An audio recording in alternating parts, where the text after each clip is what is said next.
What's going on, everybody? Welcome to the Frankie D'Astoli Show. I am your host, Frankie D'Astoli. I am super hyped to have you all here. I got my boy Josh Wollaston in his house, and he is one of my favorite people in real estate, not only because he comes from a very great background and he's got a ton of experience, but also he always lends a helping hand in regards to lends me money, which is one of the most important things in real estate to have. So I'm going to introduce Josh. Josh is the co-founder of a local private lending company called SPG Capital, as well as a real estate investor with over 50 units in his portfolio.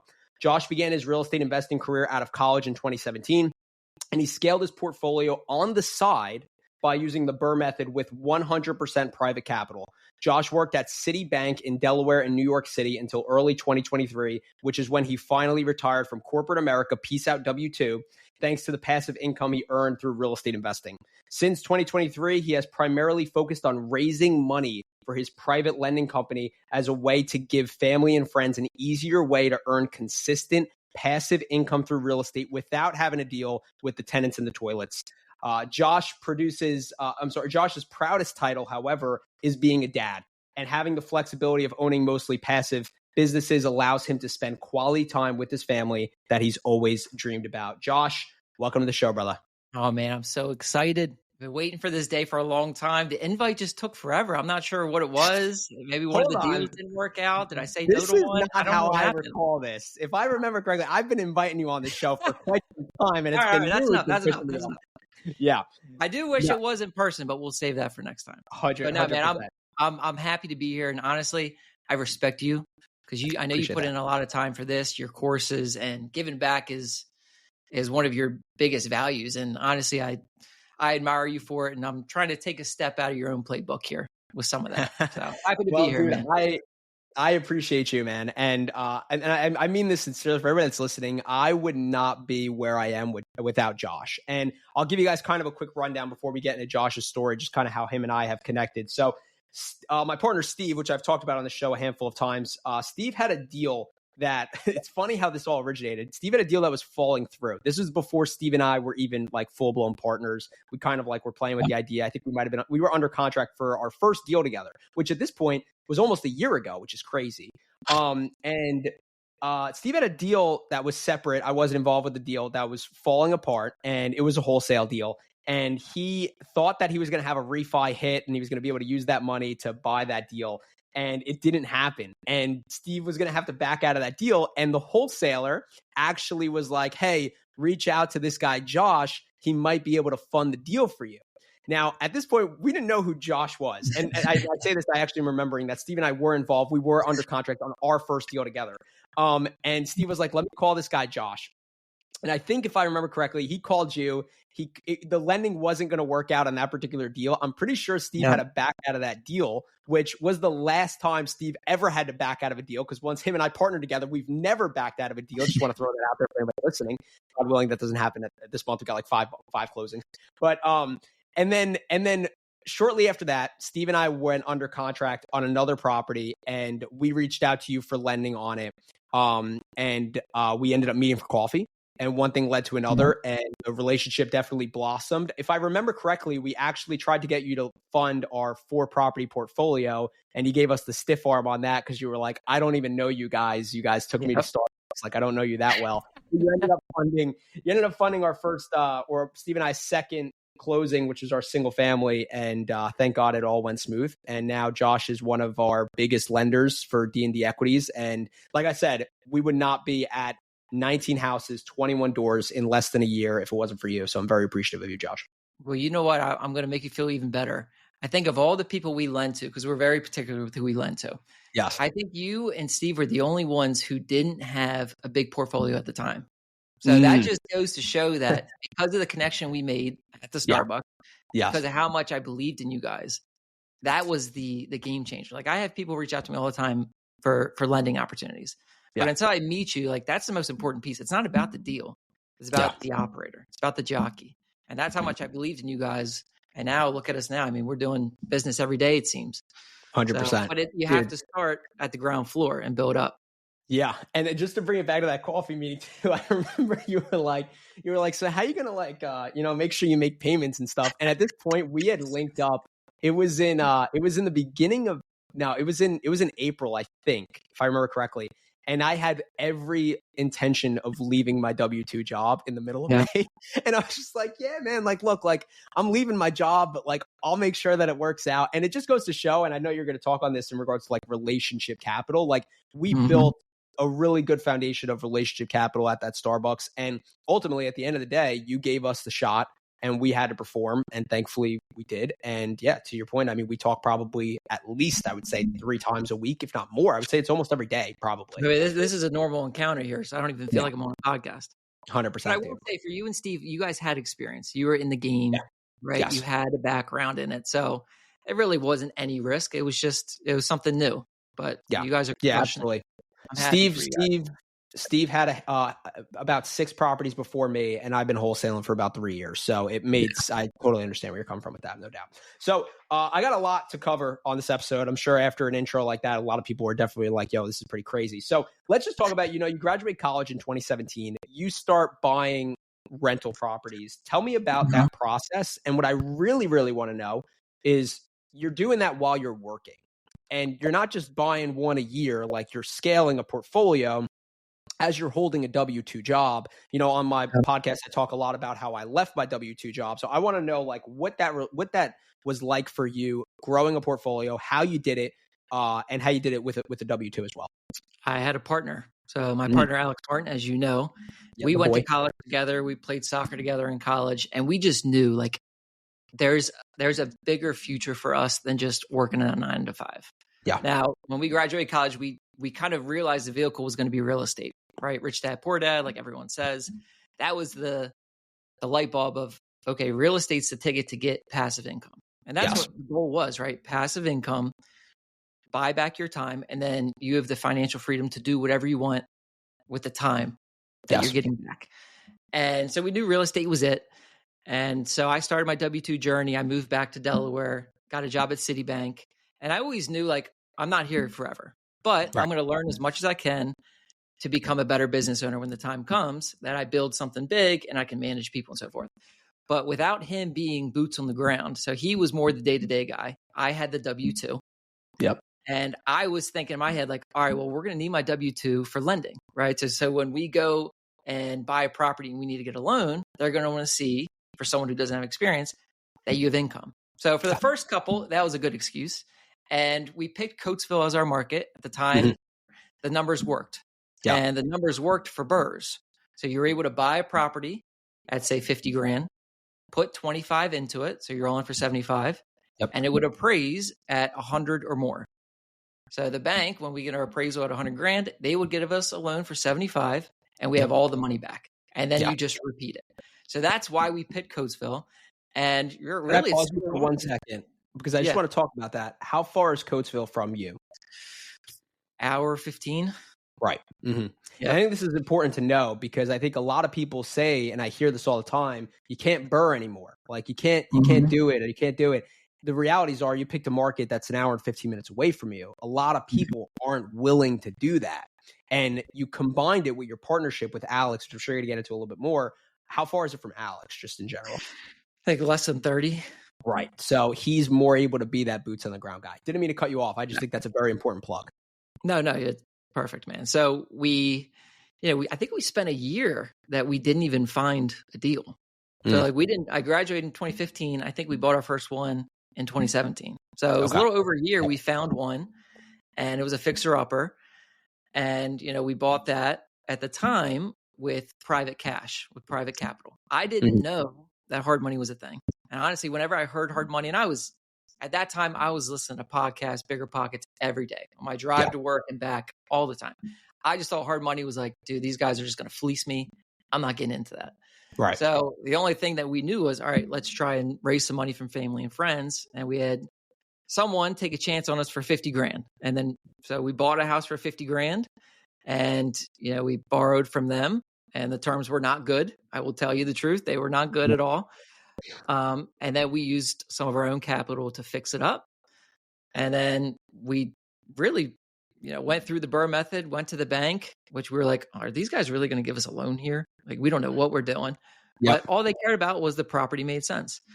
And, it all worked out. We got all of our money back. And once that happened, it was like, oh my gosh, we have no money of our own left in this deal. It's cash flowing.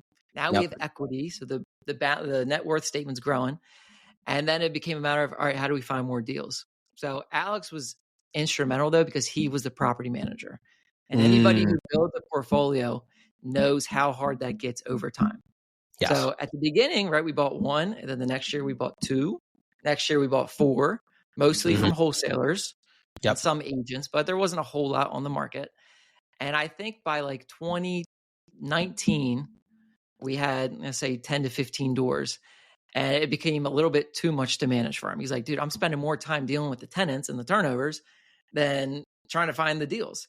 So that's when we had a contractor who, honestly, this guy's honest. Without him, we'd probably sell our whole portfolio. But we ended up proposing to him, like, hey, could you do just the repairs? If you can just handle the repairs piece, that'll save us so much time with coordinating. And we worked out an agreement there where any request that came in from a tenant, he was already local in Coatesville. So Alex didn't have to travel 30 minutes back and forth. And that was like the next pinnacle point of the business of, okay, now we actually bought some of our time back by bringing on a team member. Yeah. And that freed us up to find more stuff. So in the background, I'm still working my W-2. Yeah. I'm answering some emails. I'm doing some back end stuff with accounting and dealing with the financing. But day-to-day wise, I was not in it. So that was the only reason it worked, is because I was leveraging his time just like he was leveraging my time for certain other qualifications. So 100%. That's how it worked. Now, it didn't happen overnight. Like, you mentioned 50 units, and we're probably at 60 now, but that's from 2017. That's 8 years. It was 1, and then 2, and then 4, and then we just stacked and stacked and stacked. And we got to a point in 2022, I think we were around 40 units. And by that point, I'd almost become somewhat blinded by the corporate path. I don't know, maybe it was ego driven. I felt, I don't want to say like a hot shot, but I felt like I finally made my way in a big company to front office. I was going part-time to New York. It was a cool experience. And I kind of lost track of why I was in the game of real estate. And that was financial freedom. So that when I'm a father and I have kids, I will have the flexibility and control of my time to be with them. It'll be 100%. On my time of what I want to do in my control. And it was 2022, I found out I was having twin boys. And the moment that happened, I couldn't sleep that night. My wife told me. I was shook. And that was like another, literally just a haymaker hit me across the face. I'm like, okay, I got off track a little bit there. I need to dive in. And fortunately, I had enough cash flow from the rentals to, subsidize my W-2 I was losing. And my wife worked as well. So I was like, you know what? I'm comfortable enough that we can be okay. And thank God for my wife giving me the blessing as well, because that's a big step. You have 2 kids coming. You don't even know I don't even know what being a parent is, let alone having 2 of them. And, thankfully she bought in on the vision. So once the boys are born, I took my paternity leave. They actually kept me on board to close out the year because they couldn't replace me. And I was at that point, I had become so invaluable that they didn't want to lose me. So they were throwing money my way, but I didn't get distracted. I'm like, I know this is not the long-term strategy or plan for me. I have to get out. There's bigger things waiting for me. So 100%. Early 2023, made the switch. At that point in time, we probably had mid 40s of units. And my thought, in early 2023. And in my head, all I know is, all right, although I called myself an entrepreneur, I was not. I was still corporate mentality where there's red tape everywhere. And I knew that the moment I go full time, I'm just going to buy a ton of properties. I'm going to get into apartments, man. We're just going to build everything. It's going to be great. No, not at all. So early 2023, rates start shooting up, right? Coming out of springtime. Deals are harder to find. And at that moment, we were closing up probably like 7, 8, or 9 projects at one time. Like we bought a ton at the end of 2022. So I felt good. I'm like, dude, we're going to just continue buying 20 doors, every quarter at this point. And we were finishing up all those projects, all with private capital. And as we're paying them back, we didn't have any more deals coming in. And this was kind of like the last light bulb moment that I've had is, all right, so we have value in private capital. We've worked so hard to gain these people's trust with our own projects. Yes. And they've become used to this investment where they're really making passive income. That's the only thing passive in real estate is lending. Right. And they've become so accustomed to it. And our deal flow just dropped. So we had 7 or 8 projects that we're paying back on after we refinance, and we didn't have any projects of our own to put it into.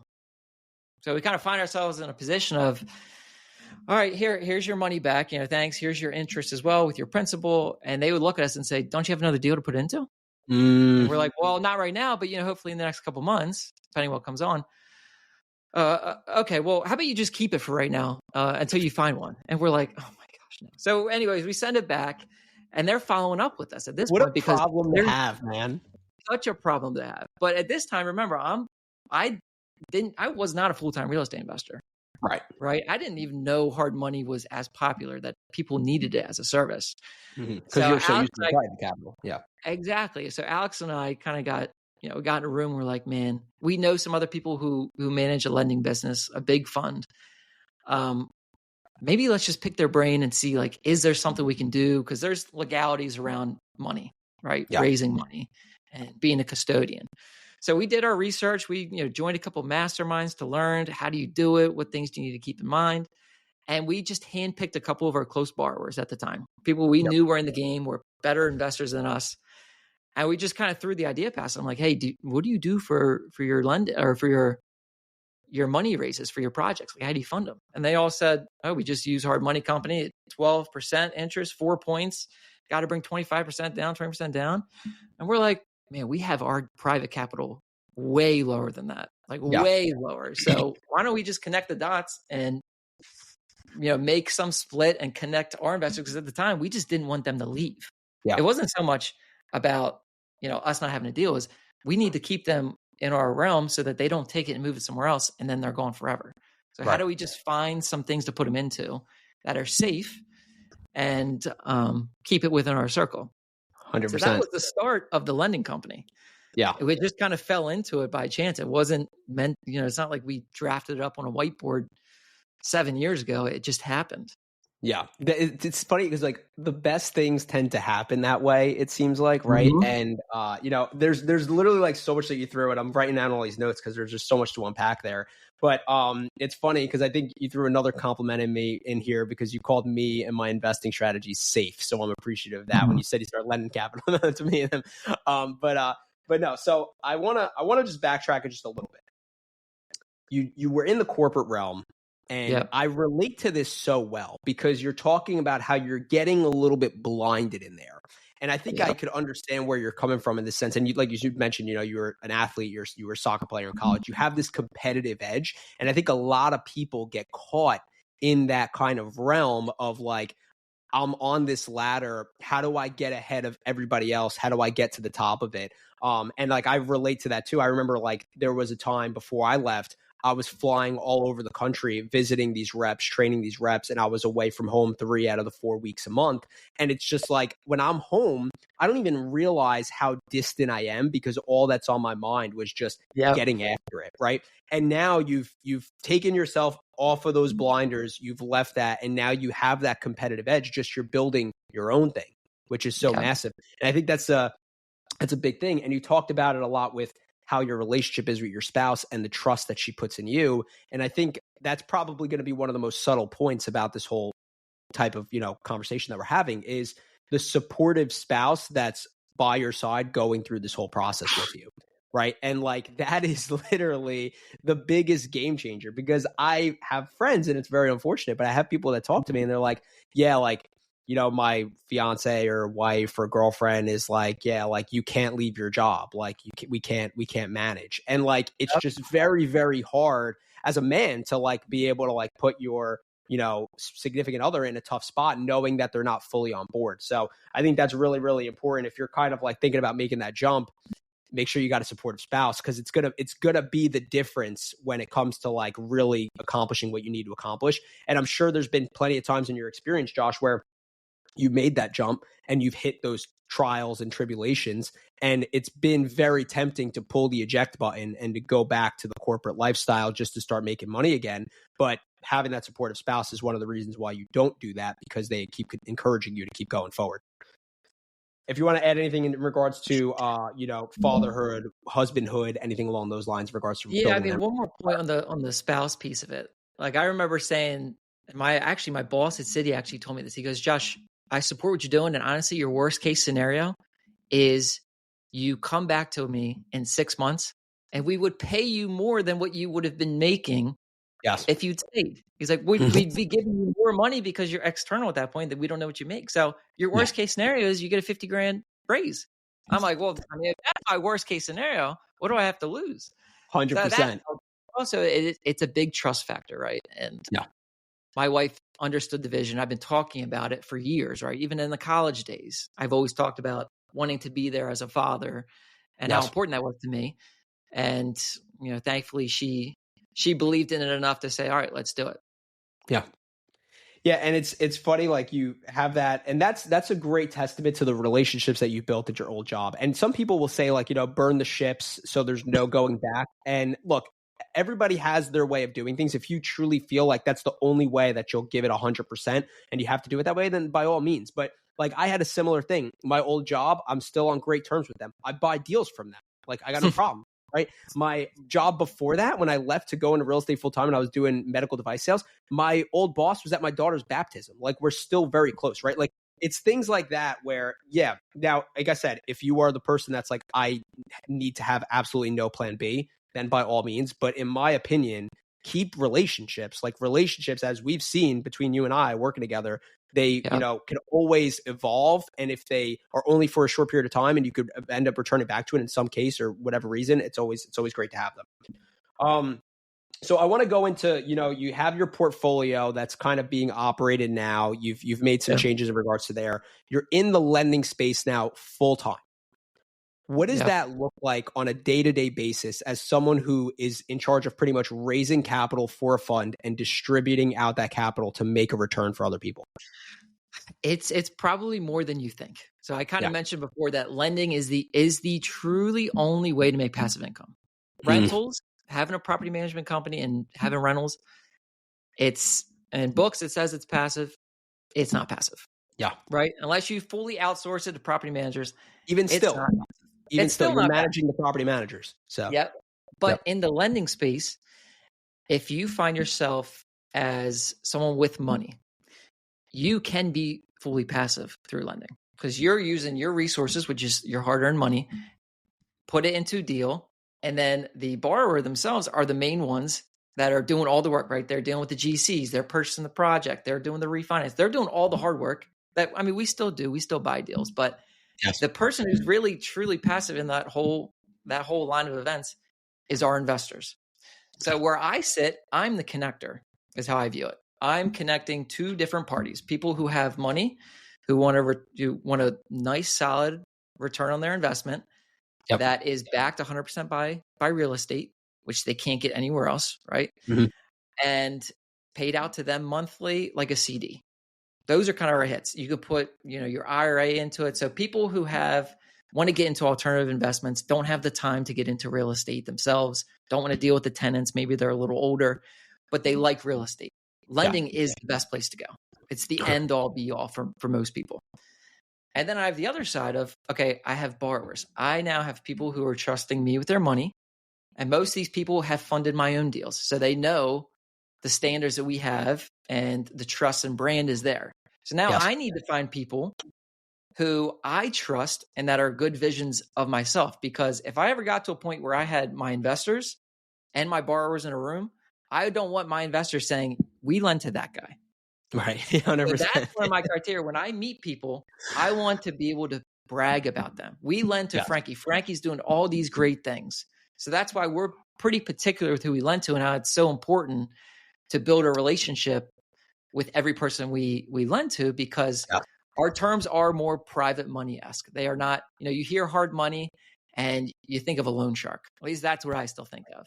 I like to think of us, we are more of a private lender. We have control with our fund. So we have investors invest into a fund. And then we control as the operators, the terms we lend out with and the borrowers we choose, the projects we choose to lend on. So we have a little more flexibility. than one of these big lenders, coming out of New York that are Wall Street based that need all these things checked off. We are much easier. We're in-house. We do our own underwriting. And that gives us flexibility to be able to close a deal in 3 days, 4 days if we needed to. 100%. So that gives us a competitive advantage. And it gives you guys someone that you have a true connection with. If you ever have a deal, you can call me. And I can usually give you a yes or no within an hour.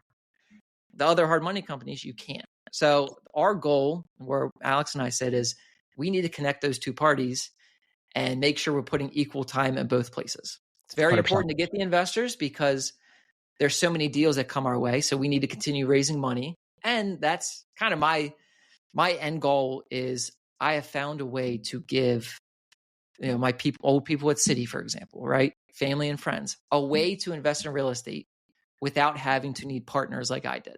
Because I never would have been able to scale my portfolio if I did it alone. Yep. I can be that tool for these guys and still give them a healthy return on their money, all backed by real estate without having to do anything. Yeah. And I think that's my value proposition to them. And to do so, it's my ass is on the line. Right. 100%. But that's why when we're finding borrowers and deals to lend on, we're trying to find the best of the best people in our area, Delaware, PA, Jersey. And we usually, lend out at 12% and 3 points, which is, I can't say it's cheap. It's definitely not cheap, but with the value that you get and having the, our background of real estate investors ourselves, it kind of gives you an added partner in the transaction because like these guys know what they're doing. We're real estate investors. Yeah. So we bring other value to the table than just, hey, here's some money, pay some fees 100%. And we'll collect it from you every month. Yeah. I mean, there's not a day that goes by where I'm like, I don't want to, take on the fees that Josh gives, because at the end of the day, there's such a lower barrier. Well, I shouldn't necessarily say that. There's a massive barrier to entry to get in, which is the relationship. But after that, the barrier to entry is so small because once you've built the relationship and that trust is built there, there's the reliance, right? It's the certainty, it's the consistency, it's the reliance piece of it that has just been instrumental. And I think, you bring up such a good point too, as like being that you are running the fund, you control the fund, which there's a massive pro for anybody that's inside that barrier in the relationship that's getting the money from you. You control it. But there's also a massive responsibility on your end because, like you said, these are people that you directly need to talk to if things do not go. If they go good, fantastic. You have a great phone call with them. Hey, John, yep, you got your money. Yeah, it's coming back right now. You're making your return. Things go bad, you're the same person that has to have that conversation. And I think that puts such a stamp and an emphasis on the fact of why you're so selective of borrowers. Now, from your perspective as the operator, obviously now you have this new kind of found relationship with people that are giving you money. What are you seeing as like, because you play both sides of the fence now. You're a real estate investor. You're hands-on. Like you had mentioned, you're obviously not managing the tenants. You're not managing the properties as much in regards to, having to do that stuff. But like, what are the benefits that you've really felt from being in the private lending business? And do you feel like this is where you're going to just continue to really hone in on? And if so, what are your plans for it? Yeah, I think when I went full-time in real estate, I wasn't really sure what we were going to become, right? I just thought we're going to keep growing this portfolio. Yes. And the more I got into it, the more I realized I don't know if we are the best operator there out there, right? For an apartment building. And do I even want to deal with that? Right. Like having 50 units in itself is still time consuming when you have a property manager. Yeah. So when we kind of fell into the lending space, it kind of lit a fire to say, this is the passive thing you were looking for. Maybe real estate and the cash flow and rentals isn't as passive as I once thought. Right. And then the lending space, I mean, although it's not truly passive for me because I'm the operator, right, of the lending company, but for the people who invest in it, it's 100% passive. So my goal now and our goal is to continue to raise money in our private fund. We're paying investors out 10% if they commit for 2 years, 9% for 1 year. Only accredited investors at the moment, which means there's certain financial qualifications, but pretty much anybody I'll talk to because I want to get as many people involved in real estate as possible. Some people it makes sense to be a lender. Some people it makes sense to buy rentals, right? If you're younger, I think you need to buy rentals. It's all long-term play. But for us, our goal is, all right, I think we found what our unique advantages in the market, and that is the money aspect. So when you have the money and you have one piece checked off, deals ultimately come to you. So we've done a few partnerships on like flip properties. We're not doing any marketing for deals anymore. We never really did. Honestly, we got all of our deals from wholesalers, so it's all relationship based.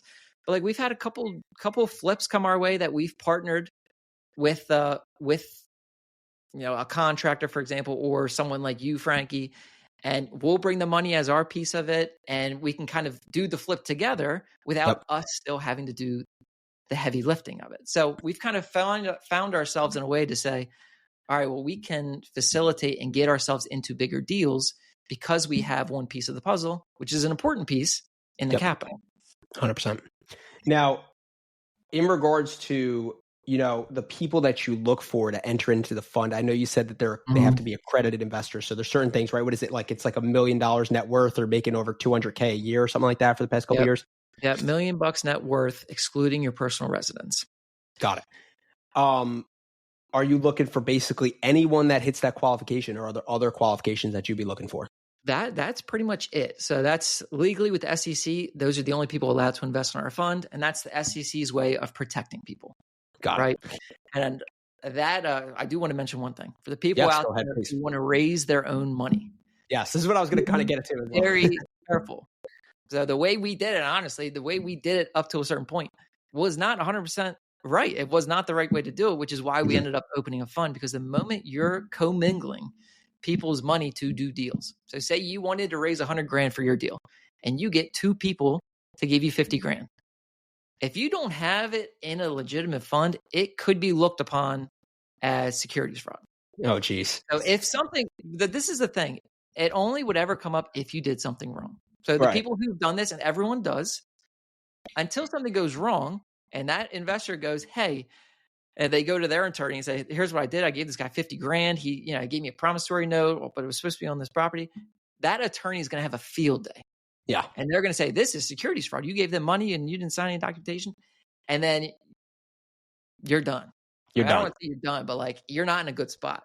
Yeah. So it's very careful when it comes to people's money, because I think there's a identity out there that people think it's fun. It's cool to raise money. Like you got to brag about it, but there's so much responsibility with it. And the SEC does that to protect the investors. Yeah. So that's why our investor pool has to be accredited, because it's not as, it's more so on the investor. Like you're taking a risk. There isn't a risk in every investment. There is no guarantee, but what we can say is, look, we are 100% backed by real estate. We take all the money invested in the fund. Instead of you investing or lending into one deal, your money is spread across all of our deals. So there's more collateral, there's more security, and not all your eggs are in one basket. So if one of our 50 deals goes a little sideways and the borrower goes into default, they can't finish the project, we have the other 49 paying us every month on their mortgages. Right. So the fund's good, everyone's getting paid, everyone's happy. So that's given us a pro compared to before. How often do you pay people out? Is it a monthly payment, or what does that look like? So we collect from our borrowers on the 1st, and then we pay out our investors on the 15th. Got it. Every month, our investors, and that's kind of the big selling point. It's almost treated like a CD. Is how I compare it, because people think of real estate and they get confused. They're like, I don't understand. It's not stocks. It's not bonds. It is paid out every month on the 15th, like clockwork. Yeah. So we're collecting our monthly payments from the borrowers on the 1st. We pay out on the 15th. So that's why we have to collect from our borrowers on the 1st, is because we got people to pay. 100%. I know so many people that are listening to this podcast, or listen actively at least, that I'm not just trying to say this because Josh is my boy, could absolutely benefit from this, because I get these talks all the time of like, man, I just don't know what to invest in. Like I'm sitting on like 200,000 right now. Like I'm trying to figure out what's next. If you don't know what to invest in and you're just putting that $200K in your savings account that's earning you 0.02%, Josh could absolutely be, and this is not a promo or an ad for SPG Capital, but it could absolutely be what you're looking for, because you want to get into real estate. You don't really know, like maybe at this current moment, what's your next buy, but like if he's giving you 10% on a commitment for 2 years, and you are just in this moment trying to figure out, you put some of your capital in there, let it go to work for you, right? At the end of the day, every dollar is a soldier. Like, it needs to produce for you, put it to work. So I think that's awesome. How could people find the fund? We have a website, spgcapital.com. Got all, what we do, how we do it, what our fund offering is. And then obviously you can always reach out. I think my email's on there, or contact us. So I'll put it in the show notes as well. Yeah, shoot me a message through there. We can get you some of our documentation. But we also do a bunch on social media, so we're always blasting about the projects we're funding. I mean, one of our big selling points is, since we are real estate investors, right? We still buy our own rental properties. We are in the network versus other lending companies. We are in with the circles of real estate investors. So deal flow is never a problem, because people's biggest concern is, well, Josh, what if you guys don't have any more deals to fund? And what I'm telling them is, we have too many deals to fund. Like, I think we have about $5 million raised, and every dime is on the street because we have so much demand for our product. And it's the hard part is, I want to come on here and be like, if you guys have a deal and you need us to fund it in 2 weeks, call me today. But I probably wouldn't be able to do it, because all of our existing borrowers, they have so many deals coming in, and they're all good deals that we're always completely funded. So that's our goal, is to continue to build our capital, so that we can help more and more real estate investors out. Because that's another passion, because I've been there, right? I was at the stage where, we had private capital, but the person who's trying to buy their first, and they're trying to go hard money, and they're going to pay so much in fees and have someone not really on their side. That's what I got the vibe of, right?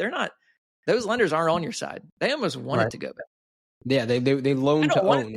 I don't want to deal with default. I don't want to deal with anything. I just want you to do what you got to do. And I'm here as, to help you through that journey. So that would be a goal, is as we get bigger and we have more capital, we'd be able to get in, do more good for people who are trying to get started. 100%, man. And maybe make a program to help them progress and make sure that their first few deals are solid and have our support behind them. Yeah.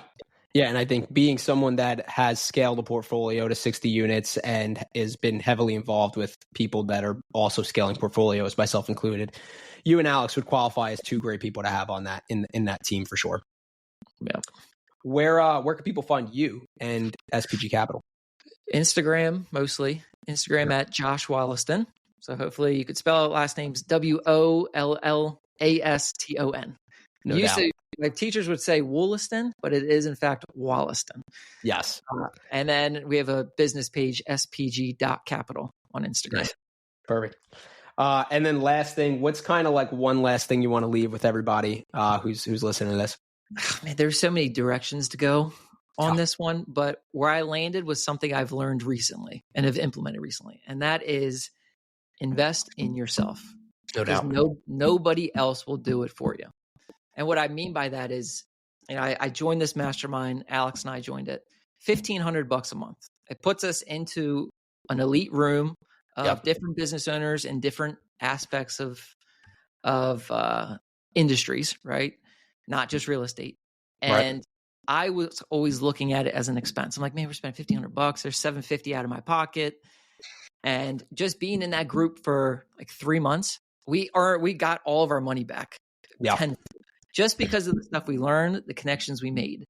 So, and this goes for people who are just starting out, right? If you have $1,000, my advice is educate yourself, invest in a course, invest in going to a conference, because the relationships you're going to meet there and the education you're going to get and the tactics you learn are going to propel your business so much quicker and so much further. And especially putting yourself into bigger rooms, into circles. Because the moment you get into a circle of people like just you and I, you're going to naturally grow with us as we go. And 100%. Where, kind of where I found myself in this stage is, I do want to help people. I want to help as many people as I can, but there's only so much time, right? We've done all this hard work to buy back our time, businesses to buy back our time. We have to be very selective with who we help. So 100%. And I'm sure you have it all the time. Like, you have a course, which is fantastic. People could go to your course and they're going to do it. For me, I'm always willing to help, but I kind of like to test people. I want to see, are they actually going to put in the work, or do they just want a free ride? 100%. Are you going to, if I send you, hey, read this book first and then come back to me, are you going to read it? And investing in yourself and separating yourself is how you're going to be able to get into rooms like ours. And ultimately, the work's going to do itself for you. You're going to naturally grow. You're going to get our connections. And that's how you hit the fast track. Yes. So that would be my advice, is invest in yourself, get into bigger rooms. And that's going to propel you so much faster than if you try to do it all yourself. And everything I have is a partnership. So I attribute a lot of our success, and, we have so much further to go. But if I try to do it all myself, I would still be stuck at Citibank. 100%. Yeah, I literally, I usually will add stuff to the last comment, but everything you said was so on point, and it's just so relatable. And if you know it, if you've heard it and you're like, that's absolutely happened to me, exactly what's happened with Steve and I. I think you mentioned, working with you guys, it's not just the lending aspect of it. It's the problem solving, decision making. What do you think? It's almost like, in a sense, I look at you in a sense of, a partner, but also in a mentorship, because you've been where I want to go. Right. I think that's so important. But as Josh had mentioned, you need to earn that spot. It's not just reaching out to him or someone else on Instagram, be like, hey man, I want to learn how to get in this business.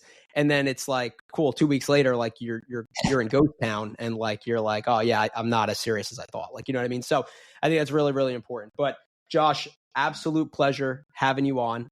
Thank you for all that you do. And if you guys are looking to invest in the fund, go to SPG Capital, get involved in that. 10% on that 2-year commitment is significantly better than a lot of the stuff that's out there, and it gets you in real estate investing. So everybody, pray the rosary, buy real estate. Thank you all so much for listening. And Josh, thanks again for coming on. Thanks, man. Take care. Later.